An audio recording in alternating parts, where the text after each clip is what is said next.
A 1942 Harley-Davidson WLA. Now, this wasn't the fastest bike on the planet back then, but it was awful cool, and it became kind of the staple for Harley-Davidson for quite a number of years afterwards. These little bikes, they were hardy, they were trustworthy, they were pretty easy to repair, pretty cheap to maintain, which made them an excellent choice for the front and at home. We poked around the garage of Aaron's dad, Aaron Mathers, and we found this old Harley. He was ready to sell it, and Aaron wanted to go to the race of gentlemen, so that's what it's all about, getting it back on the beach and having some fun. That being said, the little bike needed some love, and I thought this could be the one that carried me down the beach. So we brought it home, and as it turns out, it needed quite a bit more. But there was one thing in mind. We need to make it lighter, and we need to make it tougher. So being that a bike is, that size and really can only use one, maybe two guys working on it at a time, I've got a lot of other monkeys sitting around with nothing to do, and I figured, well, we're gonna have to have a little transport action for this WLA Harley-Davidson. So we scooped up this 37 panel wagon with the idea that it would be our Harley-Davidson hauler. The real benefit of this one was that they already had a motor and transmission that didn't need to be replaced. The worst problem was the offense done to the body. That someone put windows in it, but they didn't get windows that fit the panels. They just kind of cut them in just randomly. And so that really wasn't gonna work for me.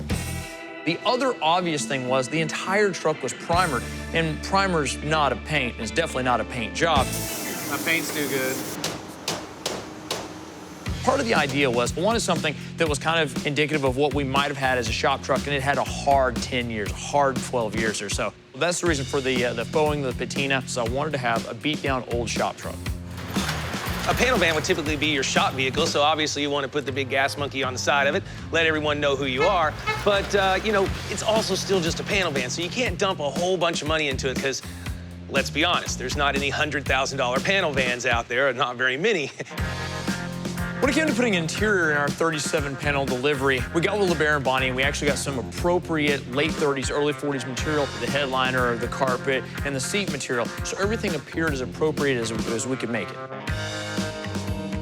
With 2 weeks to build the little Harley, I thought we could move through it pretty quickly, and I couldn't have been more wrong. From the word go, from the teardown, we realized that there were going to be some issues, but we checked them off one by one. It's cute, huh? The biggest being the motor and transmission.